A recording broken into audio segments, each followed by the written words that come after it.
Hey everyone, I suspect that's a hi again to most of you. Hopefully you have been enjoying our conference throughout the day, but a very warm welcome to anyone who is just joining us for the first time now. I'm really happy to introduce the next session of our conference today, titled International Learnings, as we sort of broaden our perspective a bit to see how maybe other countries, other jurisdictions are looking at blue-green algae and algal blooms. And I'm really happy that my colleague, Tessa Wardley, the Rivers Trust Director of Communications and Advocacy, is going to be chairing this session. So I think Tessa is just going to come on screen any second now, and then she'll introduce our speakers and take us away. Thanks, Tessa. Great, thank you, Becca. So welcome everyone and good afternoon. This is our session on international learnings, and we're going to get, as Becca says, a bit of a wider perspective on some of the challenges that we've been hearing about throughout the day. I'm Tessa Wardley, Director of Communications and Advocacy at the Rivers Trust, and joining us for this session, we have Eliot Taylor and Flemming Gertz. Can we see Flemming? I can't see him at the moment. Oh, here he is. Excellent. So we've got about 45 minutes for the session. So after we've heard from both our speakers, we should have about 15 minutes for some Q&A. If you could add your questions to the Q&A button, I'm sure you all found it by now. So at the bottom of the screen, the Q&A button, and add your questions in there. And I'll manage that once we get there. So just a quick introduction of our two speakers. So Eliot, who will be speaking first, will be covering some of his reflections, what he's seen throughout the water bodies of Africa and a bit in South America as well, I think. Eliot is now based in Ireland as an associate director with Consultancy AtkinsRéalis. He's got a wealth of UK and international experience in water and environmental management. He cut his teeth on the eutrophic waters of the Norfolk Broads before heading overseas and working in countries throughout sub-Saharan Africa, and now in Ireland since 2020. And I'm delighted to say he's just started a brand new Rivers Trust in East Cork. So we're just welcoming him into the fold a little bit there. Thanks, Tessa. Eliot will be followed by Flemming Gertz, who's joining us from Denmark. And he'll be talking about the work he's doing there, looking at governance solutions to tackle water management challenges. Flemming also has a long and illustrious history working on water and environmental management, both in Denmark and internationally. He works with SEGES Innovation, an independent research and innovation company, as a senior specialist in water and environmental and climate change adaptation. For 25 years, he's been working with a catchment-based approach to improve the coastal water environment. He works and has worked on several international projects within the Baltic and North Sea area, and has a particular focus on developing Danish water management towards a more bottom-up approach, which is very salient for the situation in England. So anyway, without further ado, I'll hand over to Eliot to take us through his presentation. Great. Thanks, Tessa. Can you see my slides okay? I can, yes. Wonderful. Okay. So good afternoon, everybody. Pleasure to be here and to talk to you very briefly about some of my international experience related to blue-green algae and sort of water quality in general. So I think I've been very lucky in my career to be able to travel and work in all these places. So that's just a sort of list of the different places in Africa that I've had the pleasure of working on a long-term or a short-term basis over the last sort of 20 or 30 years. And I've seen a lot of good, but also a lot of bad things during that time, and wanted to share some of that experience, mostly from Africa. But I'll also talk a little bit about one example of an issue with algae in a lake in Brasilia in Brazil. So yeah, I'm going to talk the 4 case studies about the Gertz River in South Africa, which is in the top left-hand corner there. A bit about Lake Victoria on the Ugandan side in the bottom left-hand corner there. The Brazilian lake in the middle at the top, and the Moody River, which is a river in the city of Blantyre in Malawi, where I lived for 4 years. So if we move on and consider the case studies one by one, this is some pictures of the Henops River in South Africa. Now I can assure you that that is not paint or food coloring or anything else. It is actually blue-green algae, which gives you an idea of just how heavily polluted this watercourse is. In the top right-hand corner, you see it mixing with sediment coming in as well, which is also an issue. And I think you can also see some of the debris, the plastic debris, that also is an issue for this watercourse. So the causes of the issues with the Henops River is really primarily a lack of adequate and proper waste collection in this region of South Africa, or across South Africa, and in many other parts of Africa indeed, as well as illegal discharge of industrial waste, and increasingly, unfortunately, in South Africa, dysfunctional infrastructure, and in particular sewage treatment works, where basically untreated sewage is entering watercourses. But also, unfortunately, of a sort of a bit of an attitude of using the river as a dump. If I put it in here, it will disappear, it will go away. And as someone rightly said at the meeting I was at recently, there is no such thing as away, it's just somewhere else. So the issues that this has caused is, as you saw on the first slide, that unbelievable green color, massive algal, blue-green algal blooms, but also with the physical waste that you can see in these pictures here, complete blockage of the channels. And of course, these two things combined means that the water is completely unusable by local communities. It's still in South Africa, and in many parts of Africa, communities rely directly on watercourses for their water supply for domestic purposes, such as washing and washing clothes, and but also for drinking. And clearly that's not feasible in this situation. So what's being done? Well, a very difficult situation to deal with, but a fantastic effort being led by a community group called the Henops River Revival. They organise litter picking, putting pressure onto the local political bodies, and trying to get prioritisation of treatment of the works that are discharging into this river, as well as dealing with the illegal discharges. So if we move next to the Lake Victoria in Uganda example, you can see in the left-hand picture not only blue-green algae, but a serious problem with the invasive species water hyacinth as well. In the middle, the blue-green algae, and on the right, another invasive species of water lettuce floating nicely on the very heavily blue-green algae waters of Lake Victoria. So again, the issues here are largely to do with the large influx of nutrients.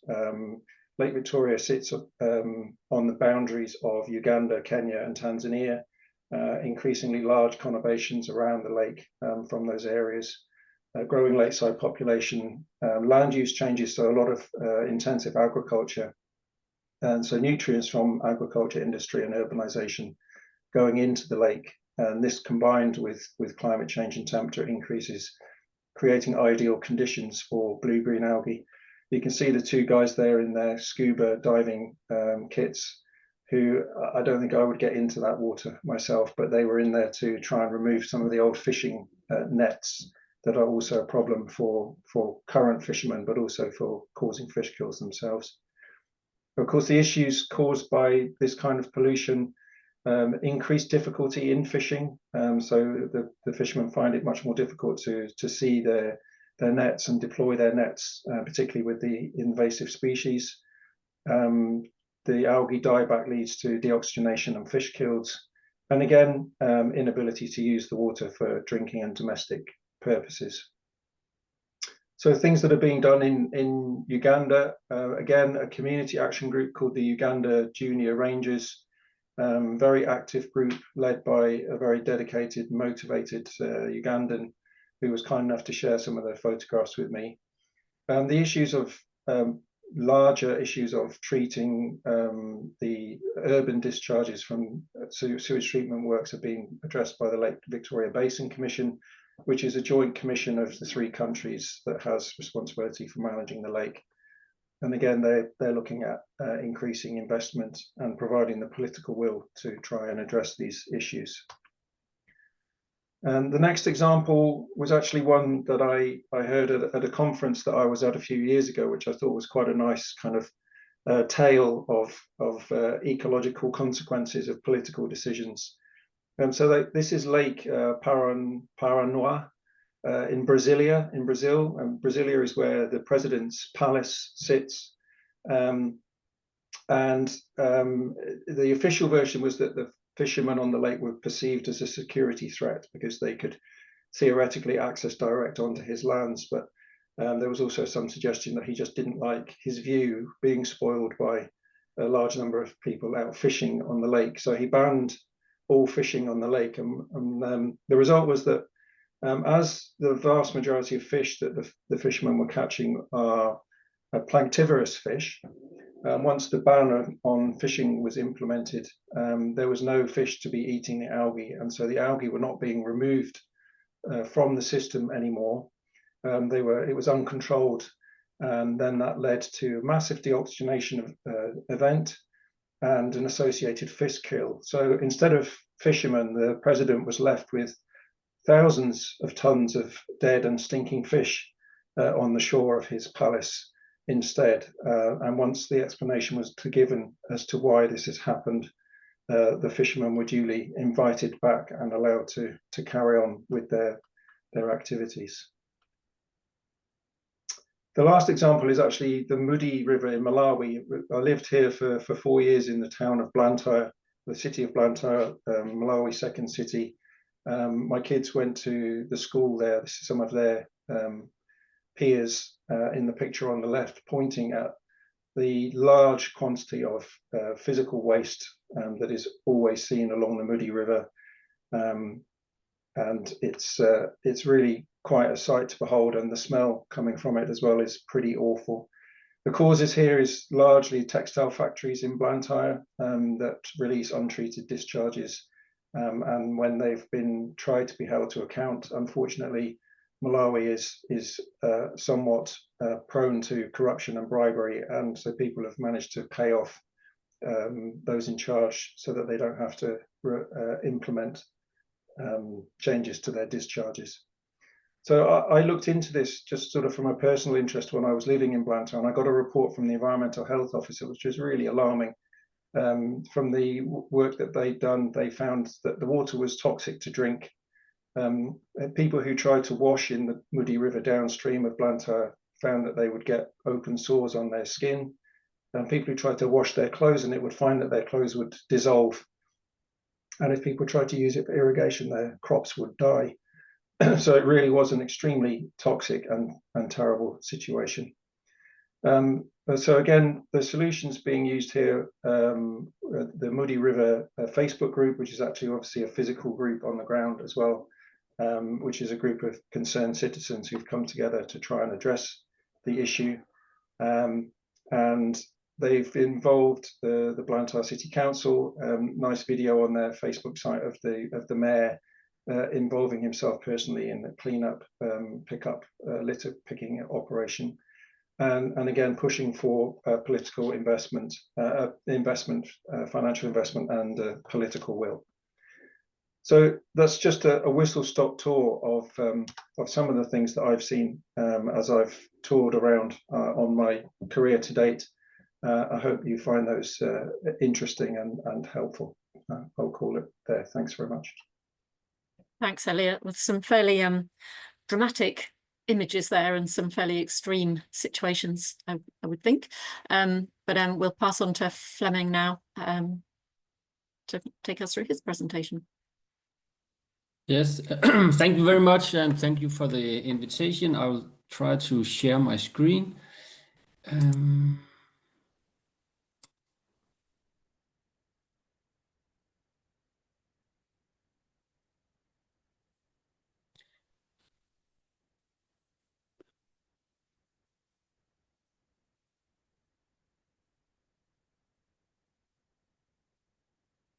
So, is it working now? Yeah, looking good. Yeah.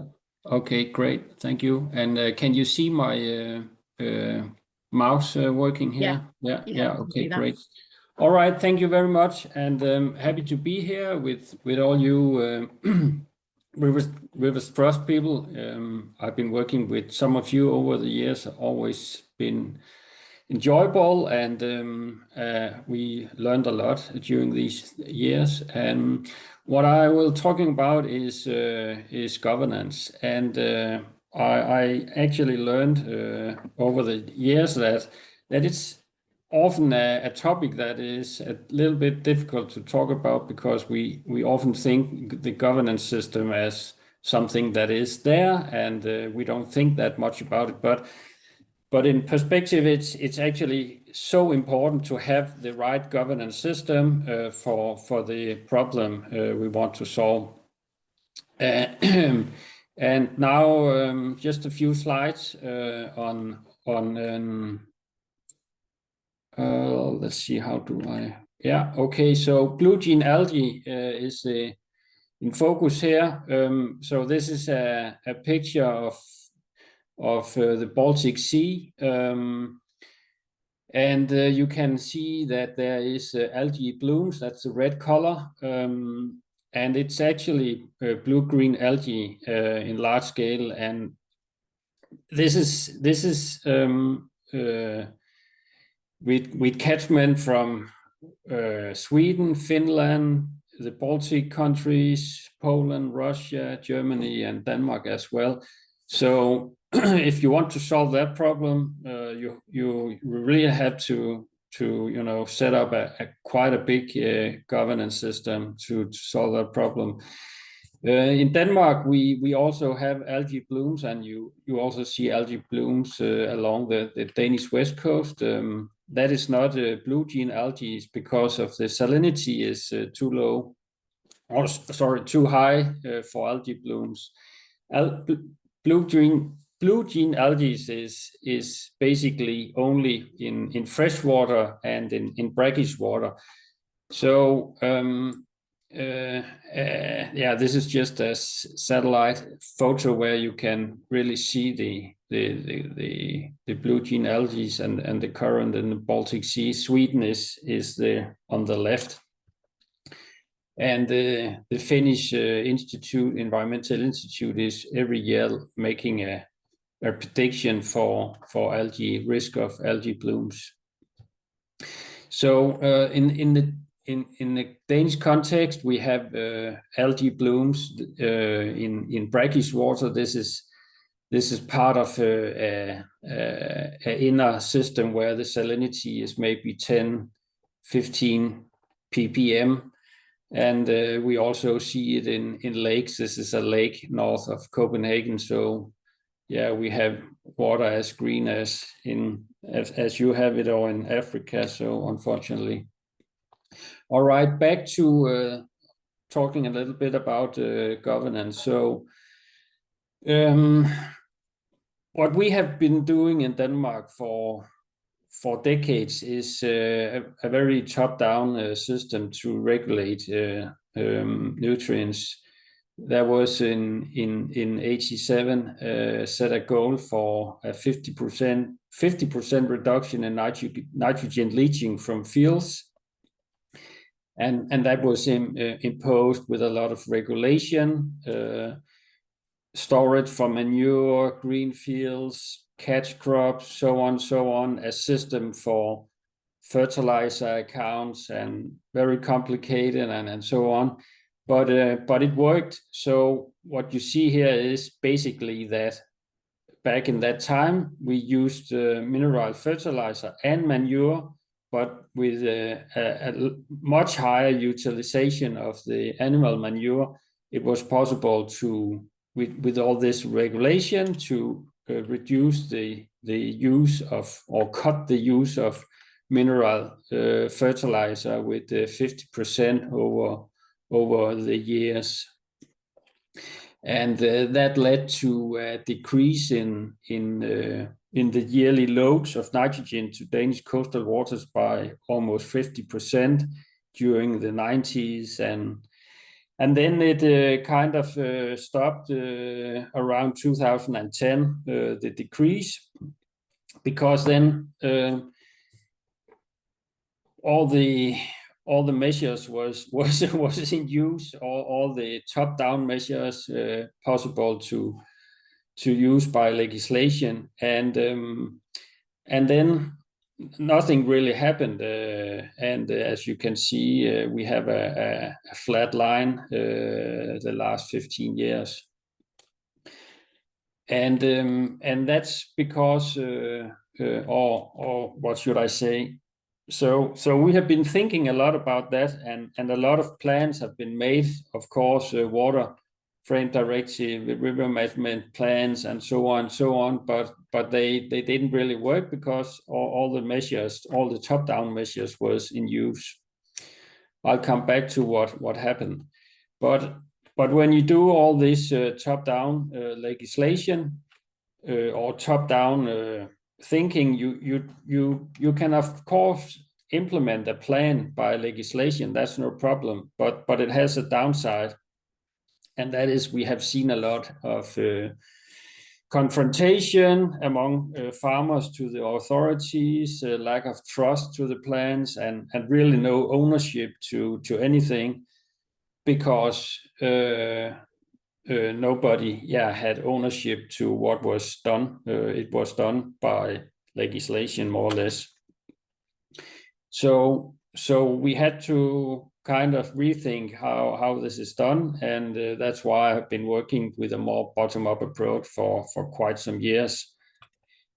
And the problem is that even though we have reduced nitrogen with 50% and actually phosphorus with maybe 80% due to the measures on wastewaters, the status according to the Ministry of Environment is still not good enough in Danish waters. So a lot has to be done. A lot of reduction has to be done. So the issue is how to do that when we have already reduced with 50%, and you can see also oxygen depletion 2 years ago and last year also. And there was a study made by several institutes. So we knew that 100 years ago, the situation was much better. We had eelgrass covered to a large extent, and the study was made. So what is the nitrogen load 100 years ago? And what we found out was that we actually had the same number of livestock as today, not pigs, but horses and cows. The nitrogen leaching from the root zone 100 years ago was around 12 milligram per liter. That's the same as organic farming today, and a little lower than the average today. But as you can see, the load, the nitrogen load to the coastal waters 100 years ago was much lower than today. And what we realized was that the primary explanation is that we today have more precipitation. 100 years ago, we had often less wet winters and more snow and frost and hard winters. And then also the landscape have changed over the last 100 years. We have fewer wetlands today, more drainage. So we know the story very well in all our countries about that. So what was proposed after years of discussion, it was realized that we actually had to take land out of production. So that happened with this new Green Deal in last year. And the core elements is that the Parliament decided to fund this with quite some money, and the goal is to establish a lot of new forest and a lot of new wetlands by taking land out of production. And it should be based on a more local based approach to land management, and also the same for coastal waters. I'll come back to these two elements. And then also a CO2 tax on agriculture, and that has happened actually, and we are the first country in the world to introduce that. And also a new nitrogen regulation. So if you combine these two, you can actually see there is a stick and a carrot. The new regulation says that if we do not achieve a certain amount of reduction by taking land out of production, there will come a regulation and top it up. So there is this stick and carrot basically implemented in this Green Deal. So what I didn't see now, I've been working with the bottom-up approaches for quite some years, but what I didn't see come was this agreement. So that was quite interesting. I'll just use a few seconds to explain that. So as you can see here, the agreement June last year was actually made by the Farmers Union, the Danish Nature Conservation Association, and the National Association for Local Authorities, that is the municipalities, and then some others. But that was the three main actors, and they were actually put together in a room to talk about tax on CO2 on agriculture. And while they were talking and had to come up with solutions, they said, okay, but we can't solve this without, include talking about nature, talking about nitrogen, and we want to solve it all together. So they actually came up with a plan together.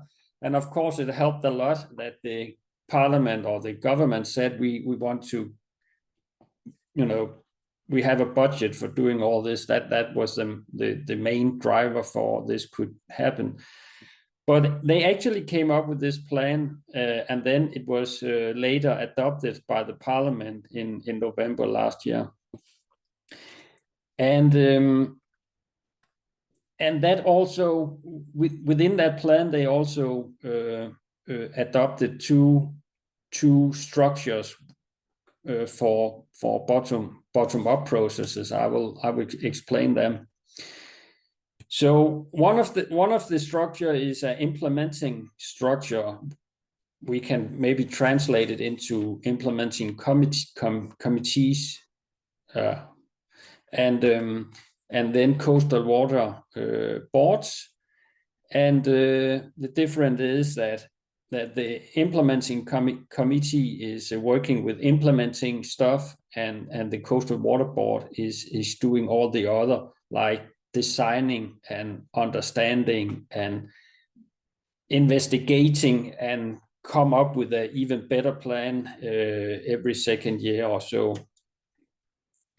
So the local implementing committees is 23 committees. They are tasked to prepare 23 plans for taking land out of production to forest and wetlands and so on within this year. And of course, that's an almost impossible task, but it will be upgraded over the next couple of years. And with these plans to fulfill the targets for nitrogen reduction, CO2, and nature.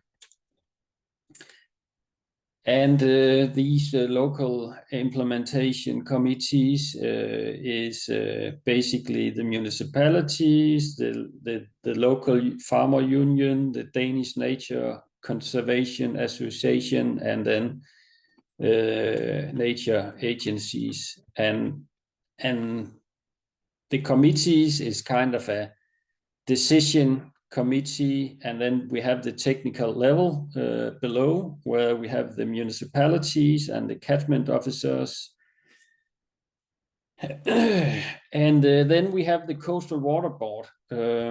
So that is working on another way, because they don't have to be there. They are voluntarily. So if the Farmer Union and the Danish Nature Conservation Association can make a partnership, and then they can ask the local municipality to apply for a coastal water board. So they can only get a coastal water board if they apply. Then there is a budget, and then they actually have to make this partnership, and other stakeholders can get on board, up to 20 organizations.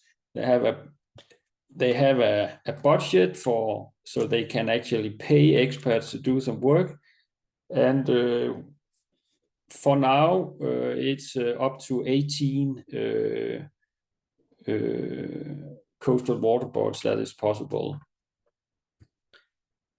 And their task is to analyze, to carry out a better plan, helping kind of research and development on a local basis, and test new methods and so on and so on.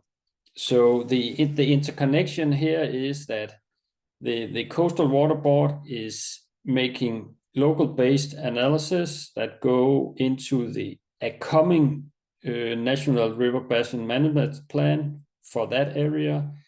And when that plan is official, then the local implementing committees is implementing the plan.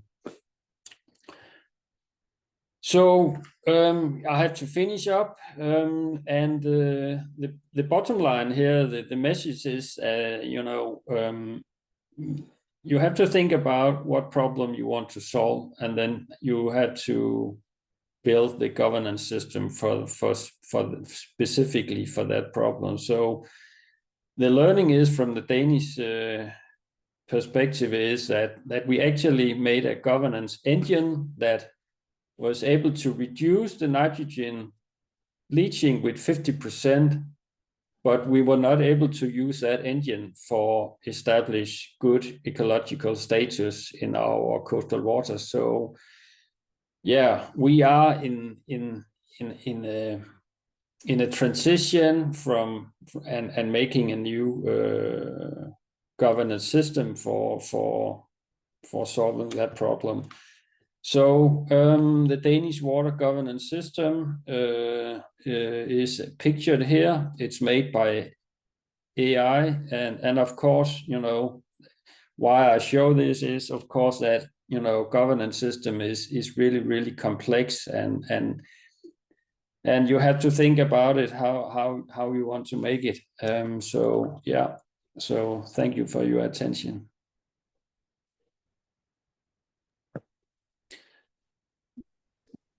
Thanks, Flemming. That was really fascinating.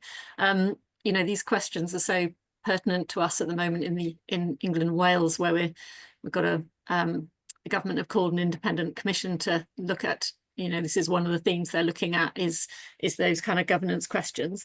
I'm going to take Chair's prerogative and ask a quick question before I go on to the ones in the chat. But you mentioned the nitrogen regulations, which are quite new. Are they set nationally and then kind of devolved down to locally in terms of delivery, or is everyone given the same target, or is there a kind of recognition that maybe different areas have greater impact? Yeah, so yeah, it's quite complex. So we have the old regulation still in place, kind of basic regulation, like every farmer had to have minimum like 10% catch crops and green fields and some basic stuff. And then within the water frame directive, plants reduction targets have been made individually for each coastal waters, like 10% reduction to that coastal waters for that catchment, and even up to maybe 50% or even higher in some other areas. So different catchment have different reduction targets, and of course that is so, yeah. And the new regulation is basically to use crops as a kind of yeah, so it's a national regulation, but it's changing the way the farmer can use crops to reduce the leaching. But of course, what I showed on the numbers with the leaching is that if you want to farm anything, there's not that much you can do now. You can't reduce your leaching with 50%. Only if you grow like some grass or completely different stuff. Yeah, it's a real challenge. I'll grab a few questions from the Q&A. Eliot, there's a question here asking whether there's any efforts to engage with, for example, the textile companies to reduce chemical losses and things from the plant, and as well as the sort of more local initiatives that were taken. Not that I'm aware of. I mean, the sort of apocryphal stories were that visits were made to the textile factories to try and persuade them to change their ways, and those going were loaded with large quantities of textiles to take away, and thus to keep quiet. I don't know if things have changed since I was there. This really wasn't being addressed at all in the time I was living in Blantyre, but there is now this Muddy River cleanup effort, and perhaps that is something that they are doing or that they should do. I'm happy to pass the advice on to those who are leading the efforts now. Just in terms of, I feel like there's a lot around at the moment about shifting baselines and things. For the local community, were there people there that could remember when the river was not, or maybe in any of the places, your examples, were there people there that could remember a time when the river was not choked with blue-green algae and litter waste or whatever? Or was that just seen as, this is what rivers are? Yeah, I think maybe some, not many, fewer and fewer. But yeah, I mean, there were definitely some communities that we would engage with, and they would say, not just about the state of watercourses, but also about the state of the forests or whatever, that there were more trees, or the rivers were better, or, we could use the water directly to drink, and how things have changed. Yeah, because I mean, that's a real problem, isn't it? Once you've lost the people that can remember when, they maybe used to be able to get into the water or have a nicer environment, then there's not much desire or ability to really see what the opportunities are. Flemming, there's a question here, which I think is probably for you. It says, how are you tackling the issues around balancing national production and taking land out of use? Yeah, so balancing, it's a good question. The thing is that putting on all the money on the table, that made the difference, because over the last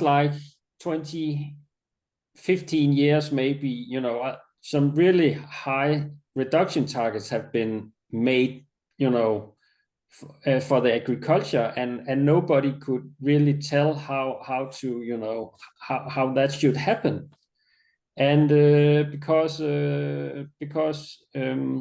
what should the farmer actually do to reduce that much? Not possible. So what happened here is that there is this pressure for doing something, and the farmers have felt the pressure for many years.